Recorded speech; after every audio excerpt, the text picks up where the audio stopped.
Charley was one of these storms that originally, before landfall, was actually forecast to come right through central Florida. Fast forward a couple of days and the storm forecast track had shifted further to the west. Charley was going to Tampa. Pretty much right around 9:30 when I first got here, we first started noticing the turn to the north-northeast.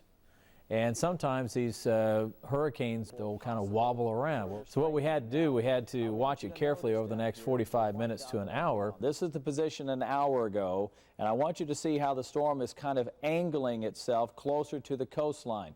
The official track still has it going more north, but as you can see, it's jogged kind of north-northeast. That easterly jog is something that we've been watching back here for the last couple of hours, and this is what has me more concerned about more interior parts of central Florida as opposed to just, say, the I-75 corridor. There, I'm going to put an arrow on here right through those 2 points, and if you extrapolate that out, if it stays on its current course, there you see it, getting closer to central Florida as opposed to Tampa. We came up with a forecast, a change in the forecast track. And again, this is the first time I've ever had to do anything like this. I mean, there's no book you just pull out at the 11th hour that says, turn to page 105, here's how to forecast a new hurricane track. The storm had already intensified, we could tell that. We knew exactly how fast it's moving. And at 12:05 on Friday, August 13th, we put this new track on television, and it sent shock waves through central Florida. See the clouds racing off the screen to the top. This is what we think is starting to turn the storm a bit prematurely and taking it on that far eastward track closer to the metro area of Orlando. Watch this energy just digging down into the Gulf of Mexico. That's why we think this storm is going to be turning. I think like a lot of central Floridians, we were just taking it all in and what was really happening, because we knew this was history. It's the last time. It had been 44 years since we'd gone in through anything like this. This is probably the largest storm to hit Florida in a long time. This is the hammer. I've nicknamed this the hammer. It is coming, and it is hammering. It is battering the coast. Francis was a much larger storm, was larger than Charley, probably by at least 2 times, was larger physically than Hurricane Andrew ever thought about being, and was a Category 4 hurricane. Was a very slow, cumbersome storm. And because of this, we're going to have a very relentless storm system move over the area tonight. We have many hours. You're going to hear a lot of us overnight tonight. We had a lot of leeway. So there were roughly 2.5 million people that evacuated, a lot of them from southeast Florida, because that's where the storm was originally headed, and eventually some central Floridians left as well. Gene did a loop in the Atlantic and came right back, and it was just amazing. The storm came right to the exact same point. We have 2 hurricanes, one a Category 2, the other a Category 3, separation maybe 5 miles. It was exactly 3 weeks to the hour. I mean, you really can't discern. We actually had a picture of Francis and Gene, and we put them up side by side, and you could hardly even tell the difference between the 2 storms. It's just eerie how consistent Mother Nature could be, especially here in the tropics, right? Gene, we obviously still had a sense of purpose, but this was our 4th storm in less than 2 months, and we were just drained. It just were. Didn't get any sleep at night. You're up looking at forecast models, and this wasn't just me, this was everybody. So we really had to pull up the bootstraps on Gene and make it through, because Gene was actually stronger than Francis. The big desk that I stood in front of, we all stood in front of for days and days on end, was specifically designed for doing continuous weather coverage. Everything that we need to do for on-air purposes, all the radars, all the computers, everything, we can control from right there. And what's the time frame on that, Eric? What is that, about 10,000 feet, Jeff? This is Justin Mosley from the National Weather Service helping me out here in studio. Eric, can you do me a track on that? There were 9 of us. Everyone worked as a team. You know, we would assign certain people to certain tasks. And one person on our team, their entire job was to tell me how fast the storm was moving. That's it. Because we would actually go in and calculate to the mile an hour, 24 miles an hour, 25 miles an hour, and I would adjust the storm tracks. And I think the #1 comment we got from this storm were people who lost power at exactly 8:15. Intercession City at 8:24. It is 8:18 right now, so 6 minutes away. Kissimmee, you're coming up. Kenansville, it is 9:31. You got 2 minutes. And that's when we would say the storm will be in your area at 8:15. They would look at their watch, and there it was, 8:15. So that was the first time we'd really been able to use that storm tracking ability to the degree that we did. It made a big difference for a lot of people. This is Brevard County right now. People want to know how much wind they were going to get where they live. So we had all these ideas of how to do it, having never really gone through it for real. But we had a good plan, and it worked out. Yeah, we'll put this into 3 dimensions for you right here. The technology that we used during these storms was greater than it's ever been before. Matter of fact, the company that was down here assisting us with our graphics that you saw in the air were writing computer code while we were doing the hurricanes to help make the imagery better. We were also coordinating with like over 20 reporters who were out in the field. We were trying to organize where they're going to be in relation to this, and that was probably one of the more difficult things we had to do, was to try to be as precise as I could be and still having limitations to how precise I could get with some of this stuff. I was lucky enough to hop on the helicopter and got the ultimate chauffeur all around Central Florida. I can recall seeing all those blue tarps. And it's just amazing seeing it from the air. It's the first time I'd really seen it in person, what damage we had been through in Central Florida. These ladies had been told to leave their beachfront condominium on Melbourne Beach, evacuate. It was a mandatory evacuation. Now, when it's a mandatory evacuation, they do not physically go and pull you out of your place and say, we will haul you off, but they say it's a mandatory evacuation because we won't be able to come and rescue you if something happens. You need to get out. They were determined that they were going to be fine, and so they decided to have somewhat of a hurricane party, and they demonstrated for us how they stood at the sliding glass doors, if you can imagine this, facing the Atlantic Ocean, how they held their hands up because they were seeing the glass bulge back and forth. If those had blown in, you know, what would have happened to them? Anyway, they didn't blow in, and they stood there and they described their hurricane night, and because they did okay through the first hurricane, and they thought, hey, no problem, we'll do it the second. So when the second one came through, they didn't move either. They stayed put right where they were. Part of the roof came off. The condominium suffered tremendous damage. Their individual condominium was okay. They came out okay. They had a story to tell, and they laughed about it, but I don't know if they'll stay there actually the next time. We want to continue our coverage because Hurricane Charley is headed this way. As the hours went by and the hurricane came closer and we got to see the damage it was causing, then your human side starts kicking in, and you start thinking about the people who are suffering, the people who are getting hurt, the people who are losing their properties. And you start sympathizing and empathizing with what's going on out there and what they're going through. And I think that showed in our coverage as well.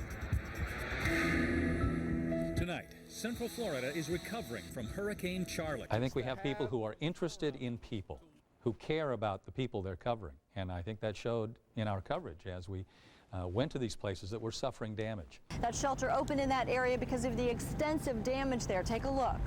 Well, after the first hurricane, there's all this damage and devastation, and everybody's trying to mind their own business, trying to tend to their own damage and their own families and make sure everybody's okay, and where do you get water and where do you get electricity and how are we going to deal with this? And here we are trying to conduct a fundraising drive and a supply drive, food drive for these people. Who's going to donate? I want to thank Tom Terry. He's my hero. Central Floridians came out in droves, donating more and more stuff to help the people who were worse off than they were. In some ways, it was the best of times, and in some ways, it was the worst of times. We will be here for you from this point forward through the end of this storm. You can count on us to be part of your family from here on in. For television news, this is what we can do best. This is video from just up the street from us on US 27, and it's absolutely amazing. This is a reason that we exist, to let people know the latest information that could save their lives. And we did do that. I think we did it very well, too. Landfall Saturday at 5 p.m. moving across the state. You're sitting here wanting to cover this storm, but by the same token, you're very worried about your friends and your loved ones and your pets and what's going to happen to your own house, too. So I left the station, I raced home, and as I was racing home, power was going out right behind me. It was eerie. It was as if I was in a movie. And I remember driving into my driveway. My husband rushed out of my house, and kind of grabbed me from the car and pulled me into the house. And just after I closed the front door, he said, "Tom says the storm is just about to hit here." 5 minutes later is exactly when it hit our house. Boom, the power goes out. But I'm going to attempt to walk on Seminole Boulevard here so you can see how deep it is. Gustavo Almodovar was standing in water above his knees, and he looked like he was standing in the middle of Lake Monroe. And the lake looked like the ocean. There were white caps, and it was just coming rolling in on him. It was awful. It was the best of times for local news, but it was the worst of times for people here in Central Florida. I'm scared. It's Friday the 13th today. It's supposed to be an unlucky day. Maybe this is hopefully not our unlucky day. When Charley started to make that turn, I was at the Emergency Operations Center in Orange County. Watching your weather reports here, Tom, as well as the National Weather Service, trying to make some good decisions that will impact all of Central Florida with the storm coming right by it. Let's go ahead and slide on over. When Chairman Crotty talked to us in the 11 a.m. briefing, he said that, Orlandoans need to, extend the helping hand to those who are evacuating. Our roads are going to be crowded. And we are seeing pockets of delays on I-4 eastbound here. We're going to have a lot of visitors in our area. Please welcome them, do your part, stay off the roads. We will have a curfew. We are in a support role.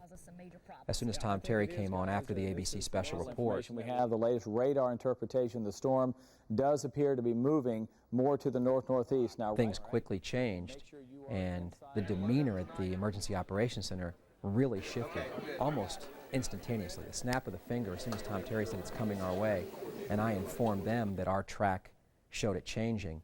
They then quickly changed the stations from the National Hurricane Center watching their track to watching WFTV. The one thing about our early track is it helped because they came on right after Tom had shifted it and said, "Folks, it's coming our way. This is not a drill. We are now in the bullseye." That was a quote from Rich Crotty. And when he said that, you could feel the mood change to one of, we're not supporting, we're the ones in need of support. I particularly remember a story that one of our reporters, Barrett Peterson, did on a group of people affiliated with a church who were going around to repair homes. And one guy was really leading this effort, very involved. And then there was this one house that they didn't get to, and I remember looking at that video thinking, that's the house they ought to be working on. That one looks worse than any of the others. And then at the end of the story, Barrett mentioned that that house belonged to that one gentleman who was out there helping to repair everyone else's home. So he's out there helping people, helping strangers, and he had a great need at his own home, but he put himself last behind all of those other people that he was helping. I've had probably 7 members of our church tell us that we can move in right with them, and what an awesome blessing that is. Those are the kind of stories that stick with me. The storms were terrible. No one can deny that. And if people are looking for some good that came out of something bad, that's it. We learned a lot about ourselves. Now, even in my own neighborhood, I live in a neighborhood where, you say hello to your neighbors, but you don't really know them. But I had damage at my own home, and when I got home from work, there were people over there on top of my home, on top of the roof, repairing the roof. Now, these are people I had seen, but I didn't really know them. In fact, I'll admit I didn't even know their names. But they were just pitching in to help. They left my home and went to the guy next door. And we've all forged some friendships. So for us, and just like so many people across Central Florida, something good did come out of this because we saw people helping people. We saw people giving you assistance when you didn't have anywhere to turn. And I think that says a lot about who we are as Central Floridians. It is large, it is coming. I've always loved the weather, always loved the weather. And even as a little kid, I grew up north. And even though the weather there is a lot different than the weather here, still the weather guys up there on television have the same purpose. They're there to help save people's lives. And that's the reason that I became a broadcast meteorologist, because it combined my love of science with my love of people. I remember one point during Hurricane Jeanne, we were on the air, and it was hours away. And we were urging people to evacuate, yet the roads were empty. And I remember thinking to myself, I just hope and pray that people are listening and that people are evacuating from those barrier islands and from the mobile homes, because this storm had the potential to kill people. there was just so much information that we were bringing in. And going through the information, figuring out what was important and what would help people, and then getting it out there as quickly as we could so that it would really have an impact. The day and night that Charley came through, before we ended our continuous coverage that night of the 13th of August, Tom and I actually went back and looked at some of the computer models, the latest information from the Hurricane Center about this new storm that was out there and had a track that was eerily similar to Charley. And you know, we went on the air and we told people, hey, we just got done with Charley, but there's another one out there. And to have to do that and to have to say that was the most bizarre feeling, because we'd just gone through one, and who thought we'd even go through one? I always believe kind of in the goodness of people and that the world is an amazing place. We let this couple pack their things in our live truck and drove them to Dean's home, where now these two are safe again to ride out the worst. And it's filled with amazing things. And I think a lot of people think like that. I think after the hurricanes, when I saw the outpouring of relief efforts, not only from the people who lived here, but from people from the entire country who drove thousands of miles and gave up precious time with their family to come and help us. And it was an amazing thing, because it showed me, and I think it showed a lot of people, just how much goodness is out there and how something so horrible can in the long run really be something so amazing. I had never been in a hurricane, and it was actually, even though it was a serious situation, it was pretty exciting for a weather guy, because we were working around the clock. It's bad. It's bad. Our track takes it along the westernmost fringes of the Gulf Coast region. I remember during the hurricane wanting to go outside to the window to look out, and people, our news director here, telling me, you know, stay inside, you know, don't be opening the door, and knowing the possible danger of trying to go outside to view something like this. It was all I could do to keep myself from going to look at the awe of a storm and being in the middle of a hurricane, and we were in the dead center as Charley came through. We had already gotten plenty of rain from Charley, and then again in just August and September we had gotten half of our year's supply of rainfall for 2004. There's trees down everywhere, there's power lines down, there's traffic lights are down everywhere. Gene, a big topic with that storm was not necessarily the wind impact, but the rains really came down toward the basin of the St. Johns River, which caused that tremendous amount of flooding that we were seeing weeks after the effects of this system, with the heavy rains weeks after. 2004 was a record season. We all know that. We had looked back at records from the 1800s up until the present year and only found about 3 years, I believe, and over 100, that we had had 3 hurricanes to hit Florida in one hurricane season. We had 4. That kind of active season and what we dealt with here, especially in Central Florida, 3 of the storms hit us out of the 4 that season. I was amazed by the teamwork and every aspect of the television station, the way we worked together, the way we worked through the night, the way we bounced back on limited amounts of sleep, the way we got equipment that seemed almost saturated back in the game to keep playing, that changing meteorological story that was going on and trying to see through it. That was an interesting moment in the morning. We've got great technology here at the television station. We detected a wobble. Tom thought it was serious. He continued to watch the wobble. We had to make the call. We're cutting into your programming today because we are concerned about getting you the most accurate information on Hurricane Charley. Despite what you just heard on ABC, that Charley was heading toward the Tampa area, our meteorologist believes it is heading more towards Central Florida, particularly toward the Orlando area. It became very apparent that what was on the table here was trustworthiness and dependability. And you had to be there in those 2 areas every single minute, because this thing was coming fast, and it wasn't going to be Tampa. It was going to be Orlando, and it was going to be something near Punta Gorda, then right up the gut, Highway 4, very fast, coming our way. If the storm just keeps moving its current course, it will continue to work right up through parts of Polk County and get very close, perhaps just on the west side of Orange County. We're not doing a 3 o'clock right now, but probably she will be. I don't know how we did it. Many of the people at the television station just kind of parked their personal life in somewhere safely, another part of their brain, so they could get on with the chore at hand, and that was delivering this sensitive news and information. It was amazing. It wasn't until we cleared really that 6-week period that all employees got to go back and fully tend to that which was going around their house, with their neighbors, with loved ones. While we were on the air here in Severe Weather Center 9 bringing you the hurricane information at home, our crews were out in the hurricanes themselves, out in the elements, getting the stories. Let's take a look back now at their most memorable moments. First of all, getting around Punta Gorda, which was one of the cities that was really hit hard, was you didn't know where you were at any time, because all the street signs were down. So luckily we had GPS, so we always knew what street we were on. However, everything was just flattened. It was the second day we were in Punta Gorda. It was an elderly couple across the street who were in the 70s. And their house wasn't just flattened, it was flattened and tilted to the side. And they had been staying in their home for like 3 or 4 days. All they did for the storm was they drove away, and once the storm passed, they drove back, and they refused to leave their house. They even slept in their car that night, and then they slept in their home the next night.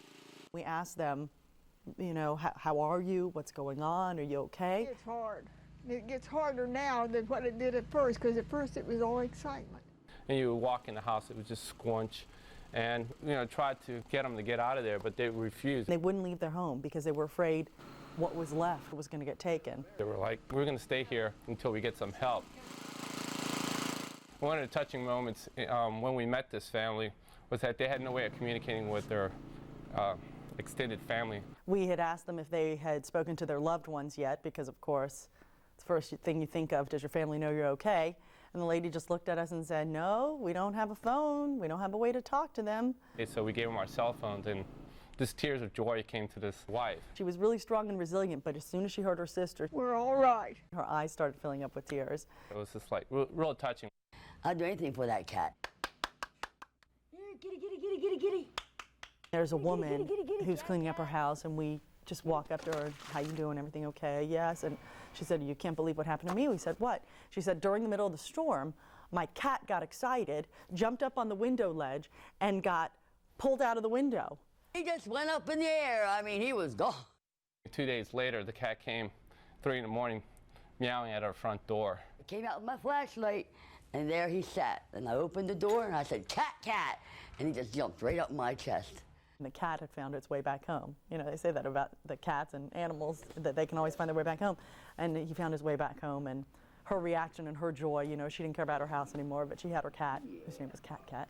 And Cat found his way back home, so that was kind of a nice story we found. This video was captured this morning about 6:25 a.m. Central Time today, August 12th, of Hurricane Charley as it continues to strengthen south of Cuba on a course that could make landfall around the Tampa Bay area late tomorrow or Saturday. I remember sitting in the meeting that Wednesday and them saying, we have a hurricane coming, and they said, George, why don't you go? I said, okay, let's go. Went to Tampa when Charley was going to hit Tampa. Went to Sarasota when Charley was going to hit Sarasota. Then went back up to Tampa when Charley was going to hit back in Tampa. They said, Charley's going to actually not hit Tampa. It's going to go right through Central Florida. So we packed up and we left. Well, everyone else had left before us. So the roads were empty. They were afraid that the bay was going to get flooded. So everyone left Tampa to go to Orlando thinking they were escaping Charley. Well, they ended up being in the middle of Charley. The funny story was in Tampa one morning. It was a day and a half away, Charley was, and we thought, all right, we're going to go out there and tell people what's happening and tell people what to expect. And all of a sudden, we're out there at like 6 o'clock in the morning, and it starts to rain, and the wind kicks up. We're right by the bay. Lights start falling on me. If the wind gusts get too big, light! It was very frightening, and I thought, this is it, this is it. Sure enough, it didn't come for another day and a half later, but one of the squall lines or one of the wind gusts, it hit the entire crew, and we all we thought, this is it. Here comes the big one. My news director called and said, you know what we should do? We should do some reports in Spanish. I said, absolutely. We have a huge Spanish population. Let's go ahead and inform people. Ahora para nuestros televidentes en español, un breve informativo. To this day, people in supermarkets, when I'm out on stories, they come up to me and they say, you were the guy who did that stuff in Spanish, the reports for Francis. And I said, yeah, I thought it was a good idea. And they said, so did we. We were getting ready for Francis. I was doing reports at little East Lake Toho in St. Cloud. And I was there for a while, so then this group came up, and in this group was a kid.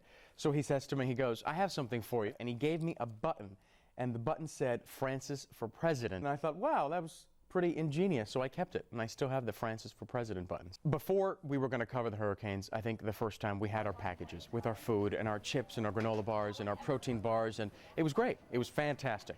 By the third hurricane, you were tired of eating granola bars and fruit and protein bars. I'd rather just not eat. But we had the granola bars and we ate, and it was like we were on a deserted island with this like bag of granola bars, and we would have to like barter. Like, all right, I'm gonna take a nap. Well, if you want to take a nap, I'll have to get a granola bar. And it was like a back and forth because all you had to eat were dried fruit and granola bars, to the point where I don't think I've had a granola bar since Hurricane Jane. I just can't do it. Charley was the first storm, and it had been advertised as a storm that was going to hit Tampa. You know, Tampa. And I was out in the studio, we were on the air, and Tom said, you know, he pulled me aside and he said, Bob, this has made a turn. And I said, Tom, please explain to me what. And we walked over to the weather computer, and it was not just an hourly move, it was a move that was sustained over a period of a couple of hours. And he said, I think the storm is coming here. He said, in fact, rather than going to Tampa, I think it's going to come right up to Central Florida and go through Orlando and up through Jacksonville. And I said, Tom, are you sure? And he said, I'm very sure. And I said, Tom, then that's what we'll report. We gave you the first warning on this. The storm's expected to make landfall in about another hour just north of Fort Myers, track its way up 75 through Polk County, and eventually right in toward the heart of downtown Orlando. I was very pleased that we were able to get the word out quickly and repeatedly. I've been in television news for 35 years, and I've had an opportunity to cover a lot of spot news stories, which is get your juices flowing, but never anything like this. 3 back-to-back hurricanes over a 6-week period. We were either preparing for one, in an immediate recovery from a hurricane, and then it was preparation for the next one. It was unprecedented. It turned out to be a marathon for the station, the people and the station's equipment. Our live trucks are, quite candidly, gas hogs, and we have live trucks all over Central Florida, and they're starting to run out of gasoline. And we can't buy gasoline, so we got gas locally, and we filled up these big, jerry cans, I guess you call them, and Dave Cyrak and I, the news operations manager, threw them in the trunk of my car, and we drove over to Brevard and way down to South Brevard. And what should have been maybe a 150-mile trip, because of all the roads that were blocked, trees down, power lines that were down, to hit 2 or 3 of our live trucks, we had to drive 300 miles. And so when we came back to Orlando that night, my car was out of gas, but we were able to gas up the live trucks. I'll remember that for a long time. I get the call around 10:30, pack your bags, going for a couple of days, don't know when you're coming back. Dane calls me up, did you hear we're going down south to the coast because hurricane's coming.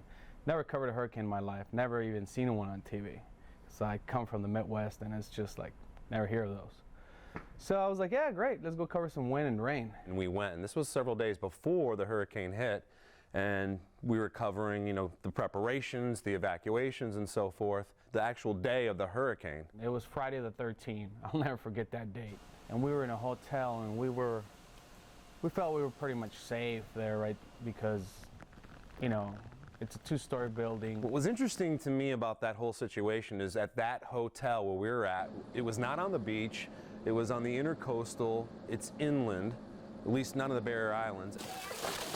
And that hotel was an evacuation hotel. They had actually brought people from the Barrier Islands like Sanibel, Fort Myers Beach to that hotel to evacuate them there. So basically within a couple of hours before the Hurricane Charley hits there, police come by. So did you get the message about mandatory evacuation? And they're going around saying everybody's got to leave, like kind of frantic, very nervous, kind of, we got to get people out of here. Shelters don't take dogs. And a lot of these people did not want to go. They're like, you know, come on, you know, we've already been evacuated this hotel. A lot of them wanted to stay. In fact, I remember police actually telling one man, you know, if you don't leave, you'll be arrested. Because those people at that point did not know the hurricane was making that turn. We had heard Tampa all along. And when we were in the field, we actually didn't know that as well, because we're in the field, we're not really seeing the reports everyone else is seeing on TV. So we didn't even know it was basically coming right for us as well. Right after those evacuations, I did get a page from here, from our news desk, saying Charley's now a Category 4. And after they evacuated that hotel, that is when I knew it's coming here. When they started evacuating our hotel, and the manager comes and gives the TV crew a key and pretty much tells you, you guys are on your own, here's a key. And every fire department, police department kind of tells you, you're also on your own. And at 2 o'clock, that's when it started hitting. At one point, we were there with another crew, another TV crew, actually one from Tampa, where that reporter, I remember him saying he had been in Andrew and he just knew that it was time to get inside. We got to get inside. And at that point, it was a real scary situation. And I remember the reporter clearly, just like a tape playing in my head, saying, we got 5 minutes before it hits the fan. And we started running, and when I started running, the wind was picking me up and it kind of just yanked the camera all over the place.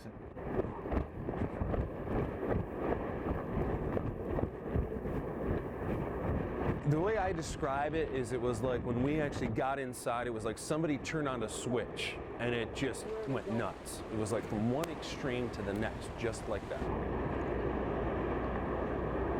We got back to the hotel, ready to get inside, and then the roof starts coming off. It's scary once you kind of sit there, and we were in the hotel, and I sat in the bed and I was looking out the window and I was just seeing trees fly. And I wasn't even shooting because I was like, for a moment I had to sit down and say, okay, I got about 30 minutes before we start flying too. So it was very scary. One of the scenarios that we were working on, we went out back and I was doing a stand-up. I was going to get on camera, talk in front of the camera, do a live show and tell stand-up. Take a look as the wind is whipping through Port Charlotte here. What you don't realize that it's not just the wind that you got to be careful, it's all the debris. And it occurred to me when we're under this porch and I'm sitting there and the building's shaking. I mean, we got a 2-story hotel and it's just shaking. You're under the porch and you're shooting the B-roll, and all of a sudden half of the roof just flies off. I'm not talking about a house roof, I'm talking about half of the hotel roof. Lands about 20 feet from us, like over the top of us. Just flies over, hits the water, and makes like the biggest splash I ever seen. I was so scared that I was yanked up like this. I was not rolling at the time, but when the building shook, I hit the record button out of nowhere, just instincts, and I got the roof flying over my head, and I see Dane real frightened looking at me. Are you all right, man? Are you all right? And I'm like, yeah. But then his reporter instincts came along and they're like, did you get the shot? Did you get the shot? I'm like, yeah, I think I did. Other than I was fearing for my life, I think I was. That's when we knew we had to get inside. I thought we were the only crews out there, just TV crews. And when we go up to the second story, there's all these construction guys that are going to repair the city after it's all blowing apart. And they start freaking out and coming out of their hotel rooms. One of those workers in his room is where the roof came off as he was inside the room, standing there. And then when I see them, I kind of, I was like, if these guys are freaking out, I better start freaking out too at one point. And we were walking down the hallway. It's something like I've never experienced in my life. The ceiling tiles, the ceiling up top was going up and down and shaking. Oh man, this roof is history. And the building was kind of shaking.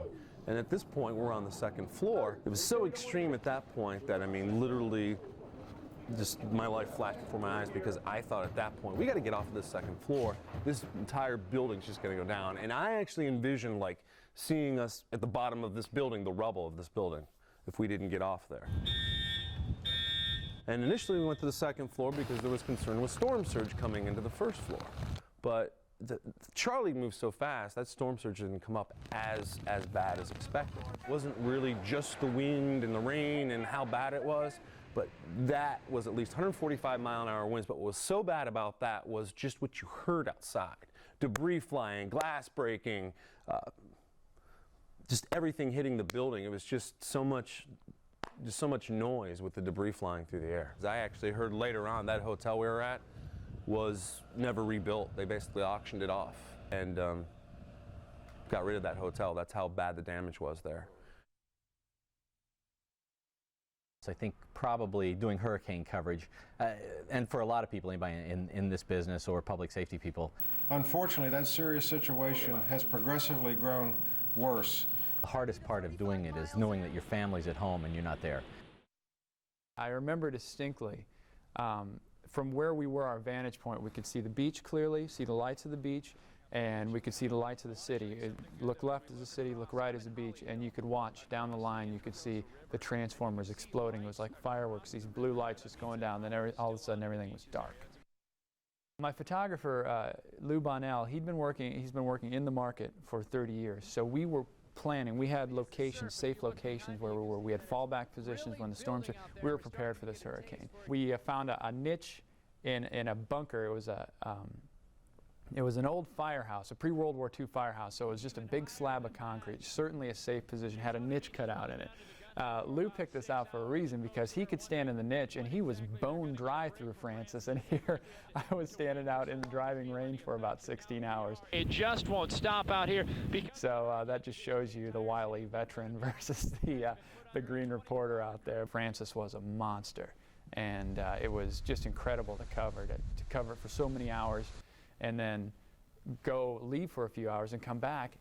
And it's like the same 70-mile-an-hour winds you were standing in before are still blowing. It's amazing. It's 24 hours later. It's 30 hours later. It's 32 hours later. The storm is still going. It would not go away. And my photographer and I were just looking at each other going, oh, when is this going to stop? And you can see the waves out there as you look. They're really 12 hours before Gene came in, these waves started coming and pounding the beach and carrying away all the sand. And there were drop-offs that were taller than I was, where it just would drop off and there'd be no more beach. And I remember we pulled the cables all the way out there to the beach just because we needed to show people who had not been to the beach lately what exactly was going on out there and what they were going to have to deal with for the next years to come. And I remember going out there and during one of my live shots and just walking off the ledge of the beach. But I'm 6 feet tall, and this comes up to about my chest. That's how much. Just because, you know, I wanted to show people that, hey, look, this is gone, and it's going to take a long time to come back. Evacuated area right now, and there's been a lot of people coming. Right when the storm was coming, I was in Point Siena with my photographer and a whole nother crew and a satellite truck that was going a little bit like this. The wind picked up so severely that you couldn't stand up. It would knock you over. So I said to my photographer, this would be great just to give people the understanding of just how strong this is. You know, and I'm no lightweight. And I went out there. I stepped behind from outside the wall. It is swirling, so there's no direct direction, but I have a wall blocking me to the side here. And I could just lean right into the wind, and the whole thing was holding me up, and I couldn't believe it. And I thought, what a visual way to let people know exactly how strong this wind is. You can see I can actually lean right into the wind. I'm not holding my body up at all. This is all wind holding all of me up, just like that. One of the more memorable things. My family's house got hit in Hurricane Andrew, so when we saw what happened to these people, talk about it hitting home, I knew, you know, exactly what they were going through. Scary. I had never seen anything like this. There was a marina, and they had floating docks like fingers that would jet out from the marina, and it's supposed to rise and fall with the tide, so it's supposed to be very safe, but it couldn't handle Hurricane Francis. When Francis came, she threw the docks over here inland. You can see them right here. They're made up of concrete and floats here, and as the docks got pushed this way, so did the boats. And all the fingers where the docks were and the boats toppled one on top of the other. And the whole thing, all these boats just one on top of the other. And we were out there as people were going to their boats for the first time and seeing the devastation. That was an incredible sight. Our #1 goal, and this staff, reporters, the Simon desk, everybody and producers really rose to the occasion, working hard, working the phones, getting people in to get out the information. The control room is chaotic. It's a live show, and when you're in continuous coverage, there's so much, I mean, it's bedlam, but it's amazing how it gets on the air. Before any big story, 9/11, when the day that happened, the brush fires, the tornadoes, the hurricanes, I pray. And I take a few minutes and I pray for our wisdom, and I pray that we don't put people in danger and that we give them the right information. I prayed a lot this summer because it was happening over and over and over again. I worried about my house, I worried about my family because they're all over Florida. It was a tough summer, but every time when we got letters from people who thanked us for saving their lives, it made up for it. It made a lot of difference.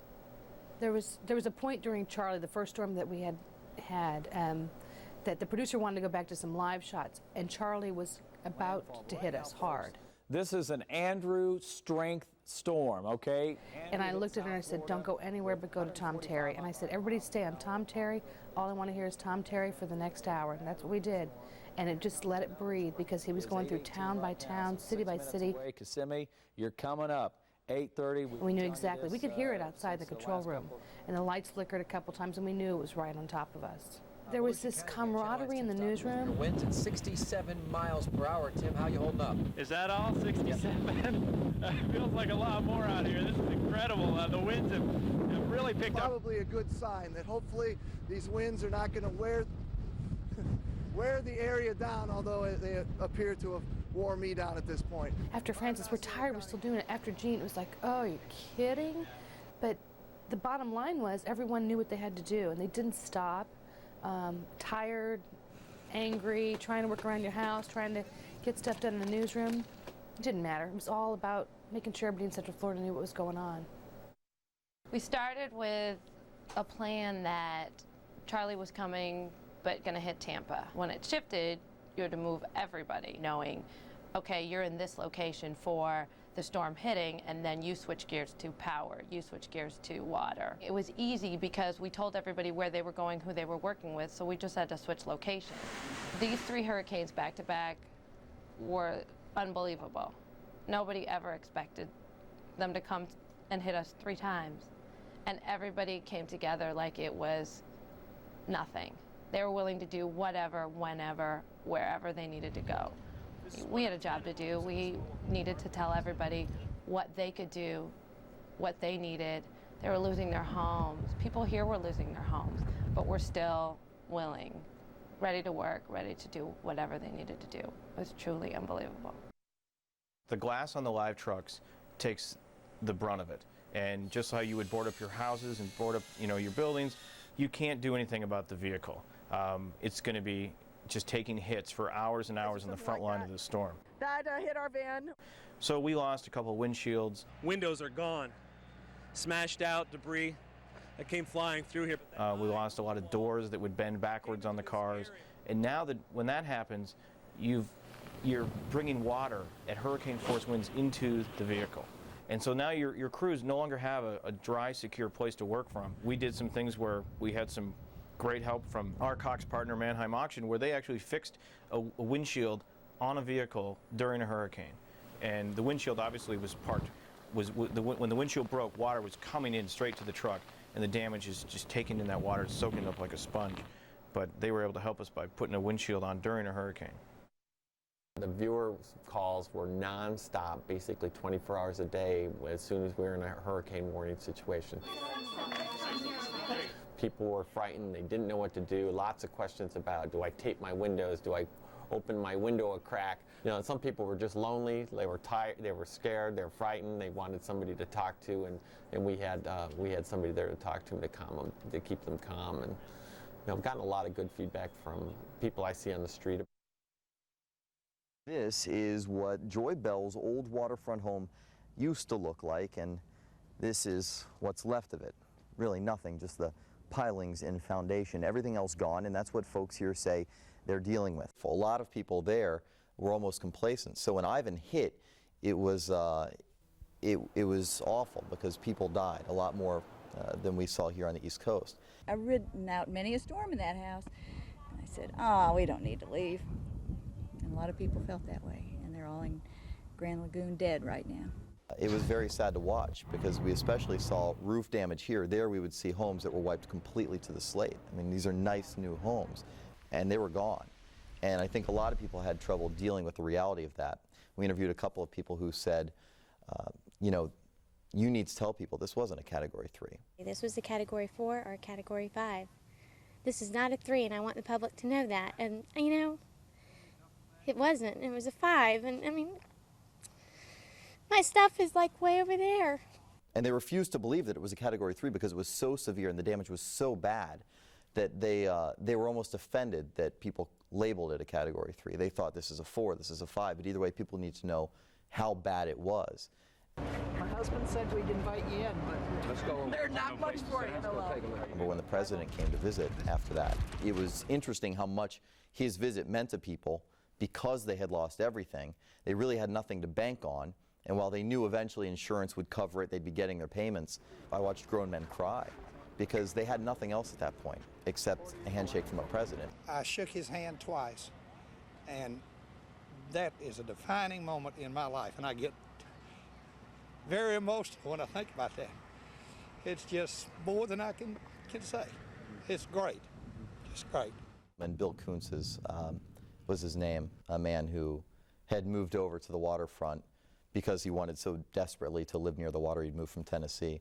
And he'd lived there a while, had a house that he really loved, had a boat, was very content, he and the wife, and he had sent the wife inland to be away from the storm. And when the storm passed... Yeah, I got to crawl under the trees and negotiate all the down houses in the front yard. His home was gone. I mean, it was just completely destroyed.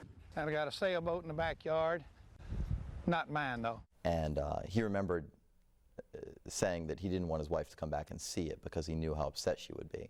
So he surveyed the damage himself and decided he wasn't ever going to let her see it.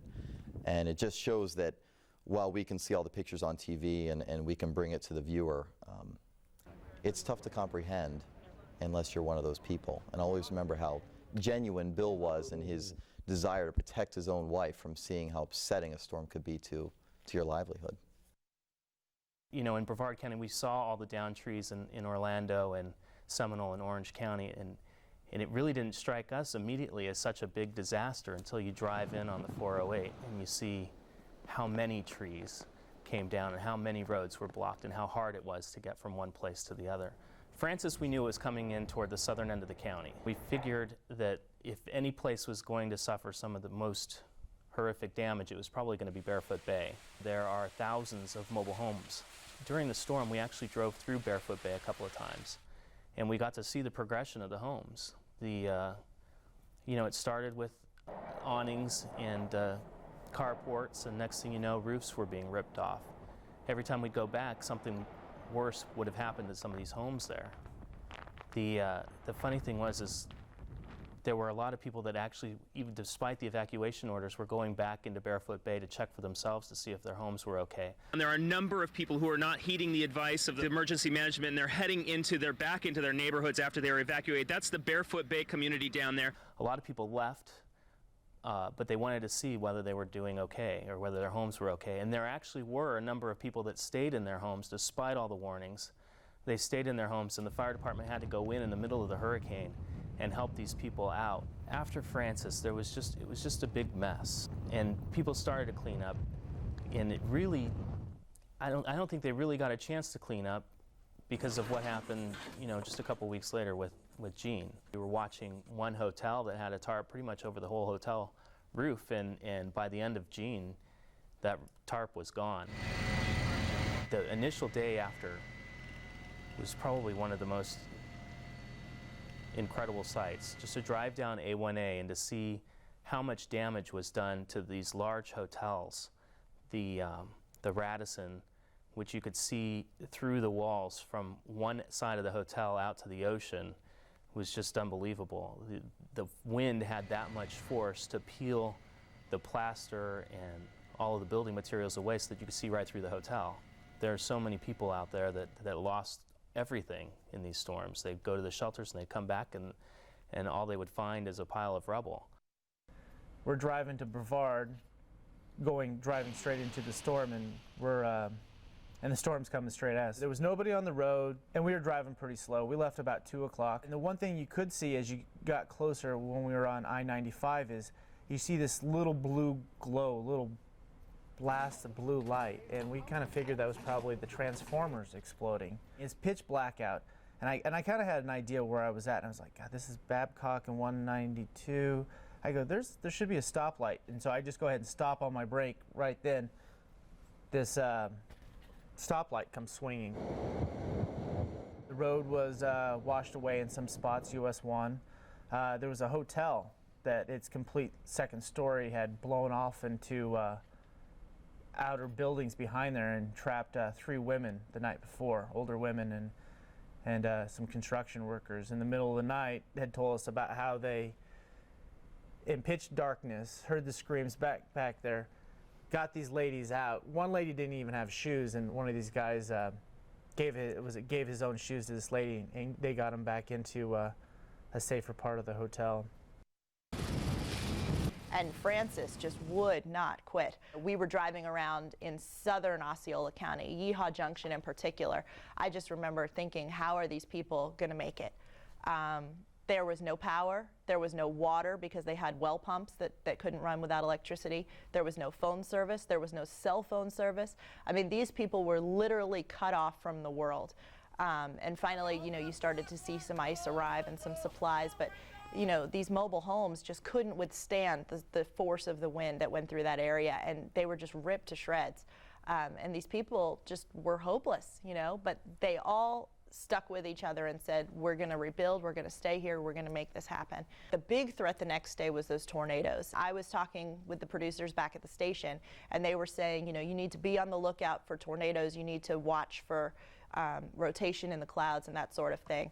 And we kind of had this moment. We were driving down 192 from Kissimmee to St. Cloud, and I was looking up out the window, and I looked at the clouds, and I could actually see the clouds rotating right in front of me. And so I called into the station, and I said, hey, you know, we're listening to Tom Terry on the radio. He's talking about this rotation in the clouds. I'm looking at it as he's saying it.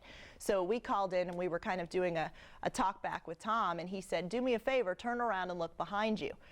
And I said, behind me? And he said, yeah, look back toward Kissimmee. And I rolled down the window and I stuck my head out and I looked back toward Kissimmee, and I couldn't believe how dark the sky was. I don't think I've seen a sky that dark in my life. After Francis, we were down in Kissimmee doing a story with an older couple who had lived their entire lives in this house. And the house was just ripped apart. I mean, the roof had collapsed. Their drywall was all rotted and moldy. And this couple was having trouble getting contractors and getting help to repair their home. And they actually decided, you know what, we're not going to sit here, we're not going to wait, we know there are more storms coming, we're going to do this ourselves. And this couple, literally, to watch them with their bare hands and, you know, with little hammers and other tools, just pulling apart this house that they had built their entire lives in, it was heartbreaking. It was heartbreaking to watch, but to know that they had this resolve and this drive to get their lives back to normal was inspiring. They just weren't going to let this get them down. And I think those kind of stories are what keeps you going when you're covering hour after hour of just destruction. Good luck. God bless you. This summer really showed the strength of the people of Central Florida. With Jean, it started to rain early.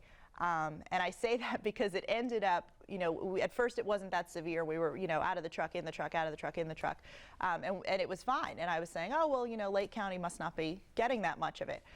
And then it came, and we were really surprised with how much weather we got inland in Lake County. We actually moved our location to upwind of the mobile home park because we stood at the top of it and watched as the roofs came peeling off and the wind just took these metal plates and aluminum siding and it just flew. At one point we were standing there talking live and oh, there goes another one down over the live truck.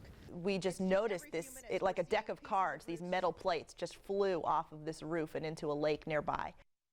The funniest part of the whole hurricane season for us in the sports department, I thought, was that when the first one came, we weren't really involved in it. Like, it was kind of the aftermath. They would say, hey, we're the sports guys. There's a tree limb down on Summerlin. Can you guys go, you know, shoot that and take care of that? But as it got more serious, as the hurricane started coming, we had to pull everybody in for help. And we actually went out to the coast, which was a big surprise for me. We came in at, I believe, about 3 o'clock in the morning. And the winds were still 90, 95 close to the coast. And I'm driving with photographer Willie Dixon, and he's going literally, and normally I yell at guys for not driving fast enough. Willie's going literally 5 miles an hour over the intercoastal bridge. And I was so scared that I rolled down my window in case we got blown off so I could jump out of the car. I mean, that was how scared I was, because initially when you're back here and you're watching it on TV and you see everybody getting blown around, it's not that bad. But once you get into it yourself and you're just getting pummeled, that's when it's a little bit scary. There were houses literally ripped in half by the erosion on the beach, and that's what amazed me more than anything else. You would see people just kind of checking things out like you were, you know, walking around the neighborhood and kind of camping out. You know, the big thing was hurricane parties. So every now and then, especially at night, you would run across a few places on the coast where guys were hunkered down, as Tom Terry likes to say, and hadn't gone anywhere and were having these hurricane parties. And we went out to Lake County on after one of the storms, and one of the most visual things I saw was this huge, probably 100-foot tall oak tree that was split in half. Take a look as I nearly fall into the middle of this tree. Half the tree was covering the street. The other half was on some poor individual's house. And it just split the house open, and you look at this person and their lives are shattered. Everything they had was destroyed by the water or blown away by the wind. And you just feel so sorry for these individuals. And I remember somebody asking me, how can you stay up for 24, 27, 30 hours and be out there in these conditions? And well, the adrenaline, but B, you feel for these people. I've been leery of a home like this, but just me. You go out there and they have lost everything. I didn't meet, fortunately, anybody that had lost a family member, but anything of personal gain was just wiped out. And it was tough to see. It was just pretty painful. It's sad. Some of the elderly people that live in these communities were just, just distraught. They were devastated. Things that they have worked their whole lives to, build up in retirement and save and have a comfortable life here in Orlando, just kind of retire under the sun, was just gone just like that. Francis, we lucked upon this location where we could just stay live through the whole storm. You knew that there was this long 24 hours of hurricane wind coming at you. We were going to ride it out right on the north side of the eye wall. And we found this, this fantastic campus. It was the Brevard Community College Palm Bay campus, and we basically just took the place over. We just pulled our trucks in, hid it behind a wall, and we were in this sort of patio area where we could be protected around a corner, but at the same time we could walk right out into the storm, and the winds were just incredible. I can't even imagine what that big yellow band that is still headed in this direction is going to be like. We're going up to the 3rd floor of this this building here. We were able to run our cables and climb all over this building and give the viewers all this perspective of what's going on around us. And it was a good feeling. It was exhilarating. At the same time, you're afraid. You're like, when is some piece of sheet metal going to come flying across the way? The difference with Gene was people didn't take it as seriously. Either they were hardened or they were weary. It's hard to tell. In any case, I think that kind of Brevard County area that had been hit so hard by Francis, a lot of people decided that they were just going to stay home. Their house made it through the first one, so they're going to stay with their house because it's going to make it through a second one. So we ended up trying to go to this family we knew was going to ride the storm out. They had everything boarded up, and they were right along the Indian River, and the winds outside were howling. We were interviewing them, and as the night progressed, the winds got so bad we actually couldn't leave. We sort of got stranded at this house. And Corey, my photographer, and I were inside rolling tape, and all of a sudden, just crashing outside the house. You didn't know what was going on. It seemed like the house was falling apart. We were all frightened. We all went into this kind of hallway area that they had built with pillows and couch cushions in case a tornado came along or in case the house fell apart. And you had no idea what was happening. Then we realized that the roof of the house was coming up. The ceiling tiles started to fall in. And we were all terrified. We thought any second now this roof is going to come flying right off, and what's going to happen to us? How are we going to survive? And I was on the phone with Tom Terry saying, Tom, how much longer? And I was on the phone, I think Joe had taken over at that point. How much longer do we have? And 4 hours, 5 hours. And the feeling is like, how can you, we're not going to make it 5 more hours. We are not going to make it 5 more hours. In the middle of all this chaos, we actually fell asleep. Woke up to daylight and walked outside only to realize the house right next door had been demolished, completely demolished, and all of that noise, most of that pounding on the house was the sound of that house falling apart and the wind blowing it against the house that we were in.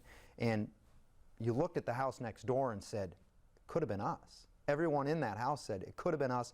We never should have been here. Now, when the storm surge comes along, it's going to be much worse than this. Consider that the storm surge at 15 feet. It was the Dolphin Club condominiums. A few days earlier, I had done this stand-up about the storm surge coming in and what it would do, and we panned the camera up and we got a shot of that building. We went back a few days later and I did the same stand-up, only this time the whole front of the building had been sheared away and the top of the thing was completely gone, and it really gave you the sense of how much the hurricanes changed life everywhere. It was amazing to me to see the ocean in that state, and I can remember it so vividly. The waves were furious. Look out there at the ocean. It just looks unbelievable. And at high tide, at the worst of the storm, they were just, coming up so close. You couldn't look in the direction of the ocean much of the time because the winds were so intense. And you didn't just have the rain, which obviously is pelting against your face, and I'm sure other people have described, felt like, pins and needles. But you also had the sand, and you could taste the salt water. I think one of the scariest things was all of the windows were taped, and we kept saying, wow, the wind's 65, 70 miles per hour, and so far, we didn't see much in the way of damage. We're getting ready to do a live shot, and we've got probably 30 seconds, and our plan is to walk down the steps, because at that point the winds weren't as bad. Everything depended upon, how bad it felt at the moment. Like 30 seconds before, we hear this massive crash, and it was the window right in the area we were going to walk by that had just smashed and shattered into 1,000,000 pieces. And, we both took a second and thought, okay, we're okay. I mean, there were a couple of moments where you're grabbing onto each other and you're making sure the other person is okay. You look out for each other. When the winds calmed down a little bit, we were able to go out to the ocean and eventually give people that view of the erosion that took place. Huge chunk of sand, 5 to 6 feet just eaten away by Gene. And you see the chunk there, taken right out of the sand. That was unbelievable. It really was like you were standing on top of a rock formation, and you looked down, it was like a cliff almost. Sometimes, struggling to come up with stuff to talk about it. At one point I remember talking about like frogs that had gathered in the crevice of a stop sign. The little things you notice during a hurricane, there must have been 10 dozen frogs. We were in the Barefoot Bay area, so very southern Brevard County, pretty close to where the eye of the storm, maybe 30 miles north of where the eye of the storm came forward, and the Barefoot Bay community I think was the most memorable. You can imagine this was a pretty idyllic place to live at one point. I mean, it was clearly inexpensive. It was right on the water in Florida, and then all of a sudden a hurricane comes along and it becomes just about the worst place in the world to be. You could see people's living rooms out there, their couch, their photo albums, their pictures, grandkids' artwork, all just out there for everybody to see, and in some cases still being rained on. I'm Channel 9's Josh Wilson in Go Naive, Haiti. We made a trip to Go Naive, Haiti. Most of these families down here have very little anyway, and so this is kind of pushing them right over the edge. Then came back to cover Gene. To me, one of the lessons there was no matter how horrible it is here in the United States, help is on the way. Somebody's going to set up an ice station at the fire station a couple blocks from your house. Somebody's going to bring clean drinking water. Need water, sir? There'll be hundreds of power crews here trying to restore power, but in other places in the world and not too far away from where we live, there's nobody coming to help. Backseat. The week after, I went to one of the fire stations and they were bringing water and ice for people. The county fire chief walked up to me and thanked me because Channel 9 had warned Orange County that the hurricane was headed right for Orange County. And he said that the reason they were prepared for it and were able to send people home early from work and get ready for this was because of us. And I think that was one of the proudest professional moments I've had. The day after Francis, I guess we made our way up to the beach. And I figured the worst of the damage, of course, was going to be on the beach side, looking back from the ocean back toward the shore. The Atlantic Ocean rolled over the beach all the way up over a 15-foot sand dune. So we started walking along the sand, and suddenly I looked up and I saw the entire roof and front side of the top floor of this condo completely off. And there were some people up on the top floor looking for what was left, and we started talking to, it was actually the son of one of the owners. It's total loss up here.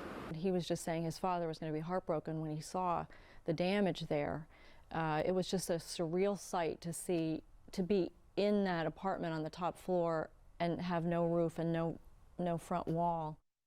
You got such a giant news operation, so many people doing so many different things. We're going full coverage. Before you come into work, you're running around, freaking out, trying to get plywood up on your walls, trying to get your home stocked, trying to do stuff for yourself, yet you know when the hurricane hits you're not going to be there and you're not going to have a chance to do anything to your house. But again, you're like, you haven't slept for about 3 days up to the hurricane, and then the hurricane comes and you know exactly what you're going to be doing at that point. You can see things are starting to kick up quite a bit here. However, it's 3:30 in the morning.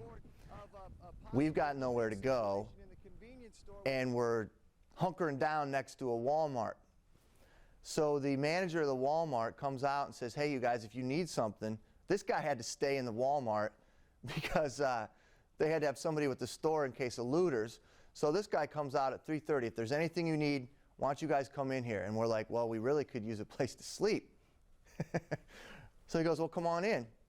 So it's 3:30. Hurricane's just starting to come, but it's not really the worst of it yet.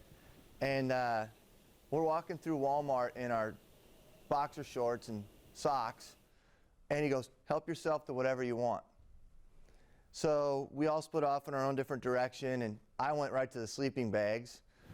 Some of the other ones went and got lawn chairs, and then we took everything back, and we were like, where should we sleep? And he goes, well, why don't you guys, why don't you sleep back in the cafeteria part? I'm like, okay, whatever, it's dark back here. One of the guys slept out in the car. He didn't want to sleep in the Walmart, but 4 of us slept in the Walmart. Josh and Willie fell asleep like within a matter of minutes. I mean, they were out. And I laid there all night. I did not, if I slept 5 minutes, I was lucky. I mean, we were only laying there for maybe 2.5 hours.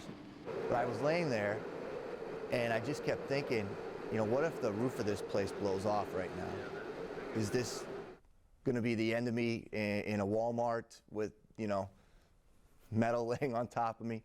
So I'm laying there on the floor, and I'm trying to figure out, you know, whether I'm going to live through the night. And I'm looking around, and I see these tables everywhere. And I'm like, all right, if it got so bad and I could hear the roof coming off, I bet you I could roll underneath that table and stay underneath the table and perhaps survive. So these are the things that are going through your head as you're trying to get 2 hours rest. I didn't sleep at all. 5 minutes. My photographer, Octavio, he didn't sleep at all either.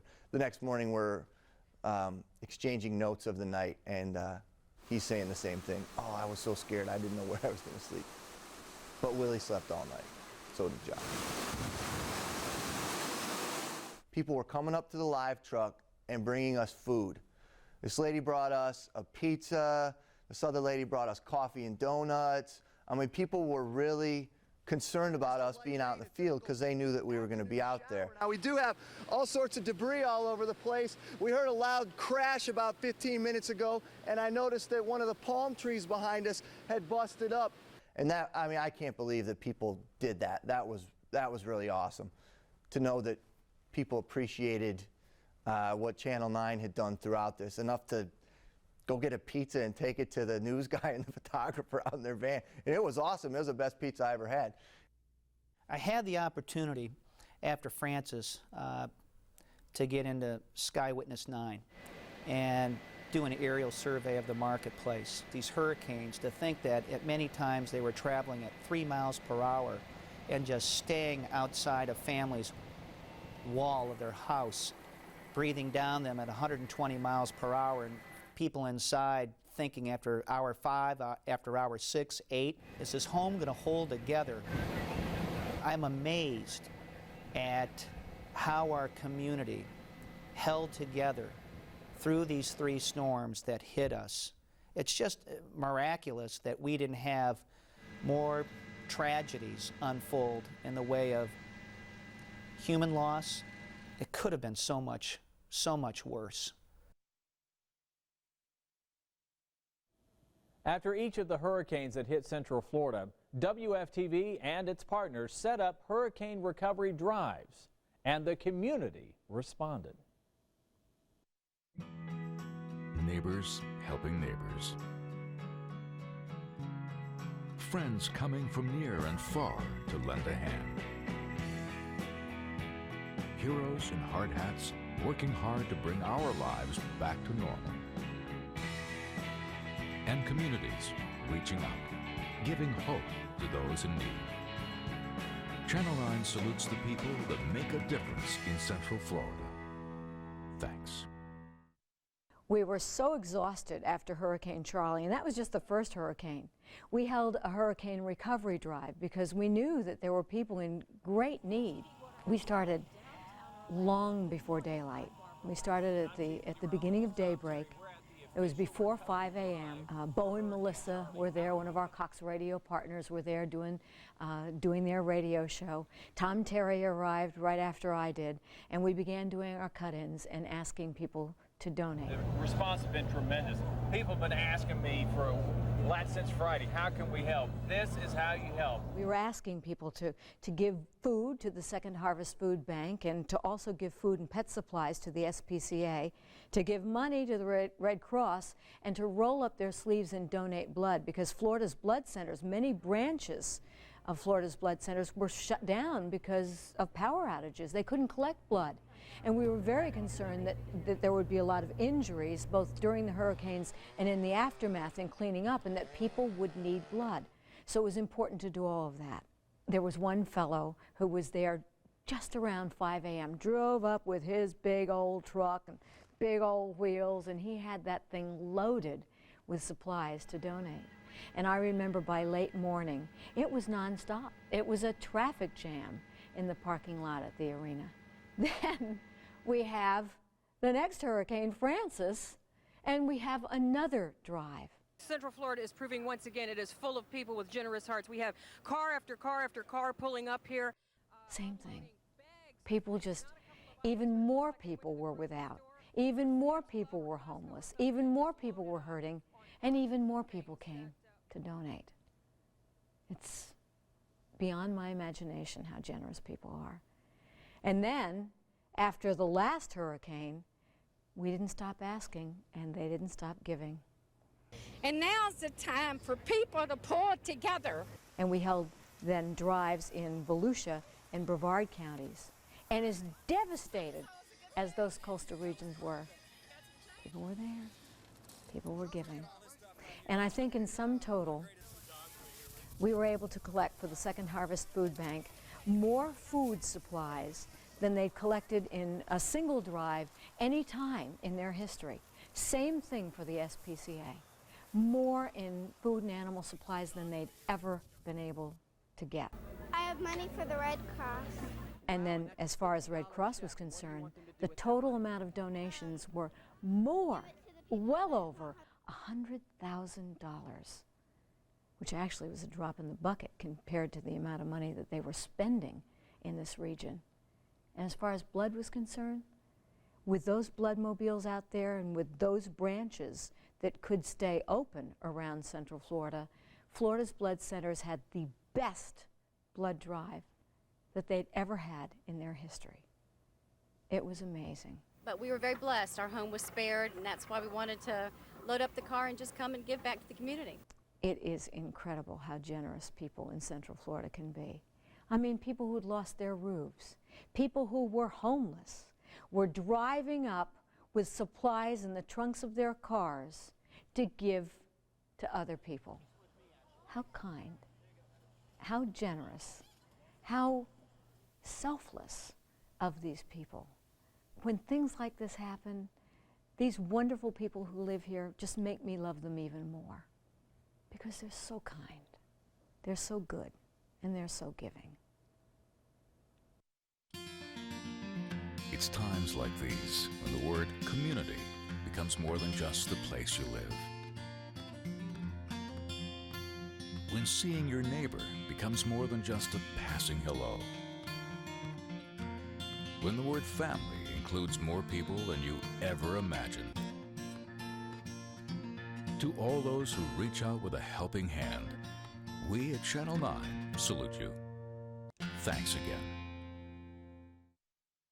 After Hurricane Charley blew through town, we at Cox Radio got together with our sister station WFTV to help get our battered community back on its feet. The response was awesome. We even set one-day donation records for our partners at Florida's Blood Centers, the Second Harvest Food Bank, the SPCA of Central Florida, and the American Red Cross. All of us at Cox Radio were thrilled to be able to lend a hand after Charley and Francis, and then after Gene as well. It's simple, really. Community service is a big part of what we do. Second Harvest Food Bank of Central Florida really appreciates WFTV 9 Family Connection and what they did in partnership with us through the disaster relief and the hurricanes. One of the key things were the number of food drives, community-wide food drives in Central Florida that they sponsored. And I was just telling up what kind of an impact that really had on the community. And do you know that there was enough food provided for 193,000 meals? I mean, if you think of the TD Waterhouse Center, you could fill that at least 10 times over. And that's how many people would be fed as a result. So those food drives were just instrumental with the food bank's disaster relief, and we couldn't do it without WFTV 9 Family Connection. Just the fact that we have media coverage of what the food bank is doing, and again, through those food drives, people see that on TV, they'll donate some food, or if they can't get out to donate food, our phones started to ring here at the food bank. And people get engaged. You know, they come in and they volunteer at the food bank. They might volunteer for a day, for a week, and we make friends for life, so to speak, through these kinds of connections. So it's just awesome help for us. And then a lot of these folks make financial donations, and we can't do our work without financial support from the community. So this partnership is just fantastic. The other piece that I would like to thank WFTV 9 Family Connection for is the proceeds from these DVD sales that we receive. There's a multiplier effect that goes on. You know, what I mean is that for every dollar donated to the Second Harvest Food Bank, we can distribute enough food for 4 meals. We can have the greatest cause, you know, feeding hungry people, but if we can't get the message out, you know, people don't know about it, people can't get interested, and, you know, a desire can't be created for people to take action. So again, with a partner like WFTV 9, the story gets out, and then we put the people to work, so to speak, to help feed needy neighbors in Central Florida. On behalf of the SPCA of Central Florida, I'd like to thank WFTV 9 Family Connection for their tremendous support of both the community and the agency during our recent hurricane season. Because of their generous donation of time and support, we were able to receive 30,000 pounds of pet food and pet supplies, literally filling one room, helping to replace the supplies that had been destroyed during the hurricane.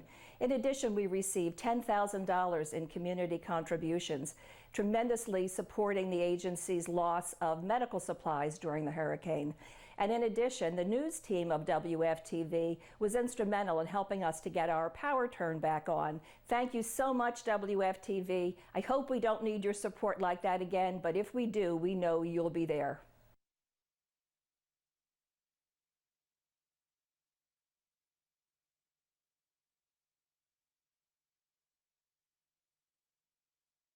I'm Clarence Otis. On behalf of Darden Restaurants and WFTV 9 Family Connection, we want to thank you for reaching out and helping your neighbors devastated by recent hurricanes. Together, we raised 232,000 pounds of food and pet supplies, over $115,000, and more than 4,000 donors gave blood to help local families. From all of us at Darden Restaurants, thanks for making a difference. WFTV 9 Family Connection, community coverage you can count on. Hi, my name is Ann Shinoda, and I'm the President and CEO of Florida's Blood Centers. Our tagline is, it's about life, because we depend on volunteer blood donors like you to come in every day and make the gift of life. We also depend equally upon our partners, including WFTV 9 Family Connection. WFTV 9 Family Connection and Florida Blood Centers have one goal in common, and that's to ensure that our community has enough blood whenever and wherever it's needed. And when the 3 hurricanes struck our region, it was no different then than it is today. They were the first ones out on the street recruiting donors and letting this community know how fragile the blood supply was. Our organization, our community needed volunteer blood donors to come out and help replenish the blood supplies in areas where basically the healthcare facilities had been shut down due to the catastrophe. Lo and behold, on Sunday morning after Hurricane Charley hit, we had blood donors in our donor room coming in without power, hadn't slept all night, literally had gotten friends to drive them over because they couldn't get their vehicles backed out of their own driveways. So we know that when it comes to a personal connection, when people think about Florida Blood Centers, they also think about WFTV 9 Family Connection. Both organizations are committed to the community infrastructures, but both organizations also realize how fragile that infrastructure is. What we look forward to is our future together. WFTV 9 Family Connection and Florida Blood Centers are committed to ensuring that this community has a safe and reliable blood supply at any time. We're also committed and understand the delicate balance that it takes for all of us to thrive and to prosper. And as we work together moving forward with all of our community infrastructure issues, we know that we will continue to make a difference, and we know that we will continue to be successful to do what comes most naturally, and that is to serve. Thank you. Hi, I'm Corey Shea. The 2004 hurricane season hit our Central Florida community hard. So many of our Central Florida neighbors were touched by these storms. I am proud that Central Florida Chrysler Jeep Dodge has partnered with WFTV 9 Family Connection, and that we are part of this community's recovery solution. I'm Jeffrey Hill. On behalf of RE/MAX in Florida and WFTV 9 Family Connection, we want to thank you for reaching out and helping your neighbors devastated by recent hurricanes. Together we raised 232,000 pounds of food and pet supplies, over $115,000, and more than 4,000 donors gave blood to help local families. From all of us at RE/MAX in Florida, thanks for making a difference. WFTV 9 Family Connection, community coverage you can count on.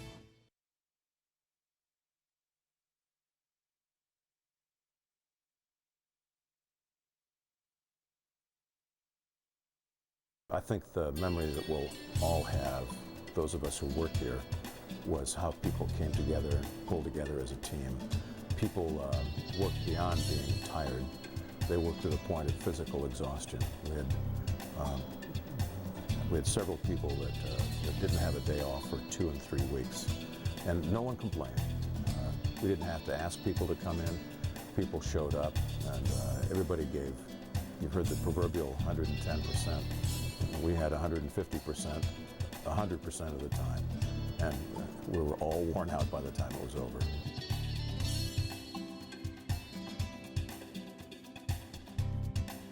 You know, you saw us on the news, but this wasn't just a product of the news department. This was everybody in the station. You know, this was the accountants, everybody was pitching in, whether it was feeding people, answering phones, you know, handling calls from concerned, you know, viewers. It really was just an amazing team effort.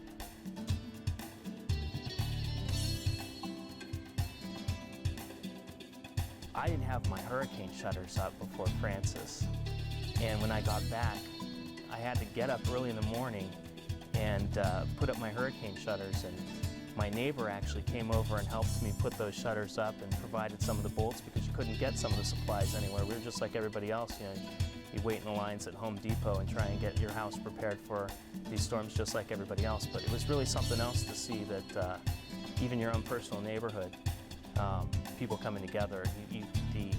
I didn't know my neighbors until the storm came through, and we talk to each other just about every other day now.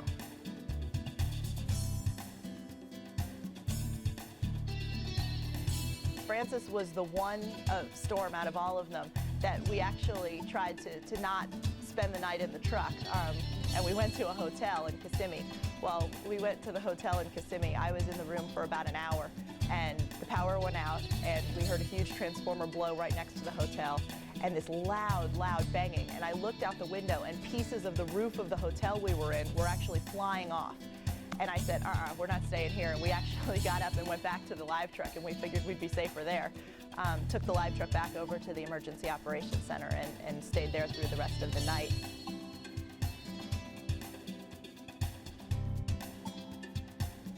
And I remember being here in the station, watching the tower cams and watching the storm move its way up I-4 and make its way to 417. And I'm seeing the tower cams come off the pole and be destroyed as it makes its way. And I'm thinking, that's heading right for my house. That's the first time I've been in the control room watching it happen and imagining what that's doing to my house. And after the storm, once it passed, we weren't able to go home right away. And I remember going home and thinking, I just hope I have a house. I had no idea. We didn't, you know, the power was out. I'm driving around debris on the way home, and I was fortunate to see that my house was intact.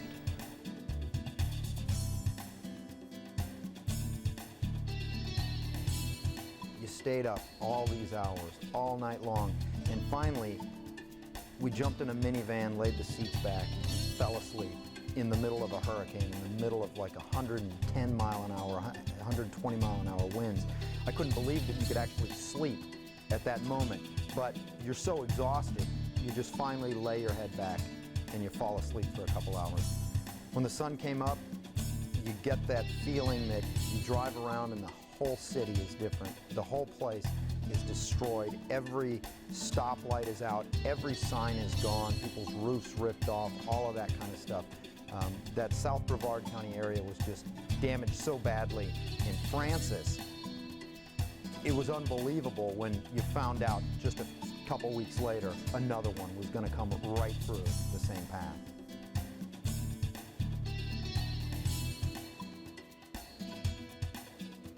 After Charley, I left the Emergency Operations Center sometime around 1 in the morning, and I was driving back to the TV station.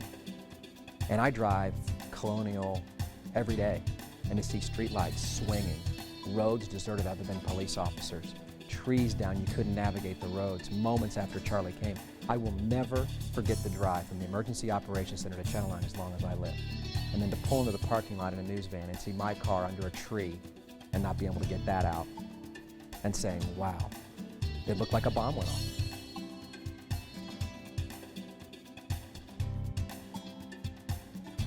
Me and Dane slept in the car with no windows.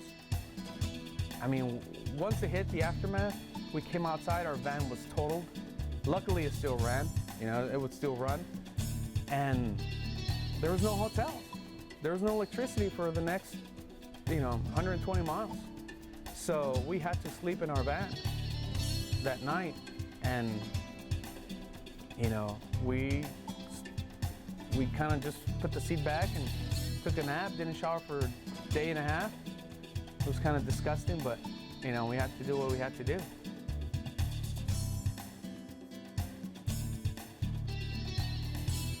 When I got home after Francis, we'd spent 5 some odd days here at the station. I physically had not been to my house, and my neighbors were keeping charge of the house. My wife and family are up in Georgia waiting. So I get home and I'm driving in my subdivision, and as I start approaching my house, there's a makeshift homemade sign, big, made out of a box, and someone had looked like finger paint, "Welcome home, Tom." you know, thanks for everything you did. And I couldn't believe it, you know, and I actually got out of my car and I went and signed it. I said, thank you from all of us at WFTV, and I left it there that day just so they'd know that I saw it. Thanks for joining us for this historic look back at the hurricane season of 2004. And no matter what nature may bring in future hurricane seasons, you can count on WFTV, Channel 9, Eyewitness News, and Severe Weather Center 9. Coverage you can count on.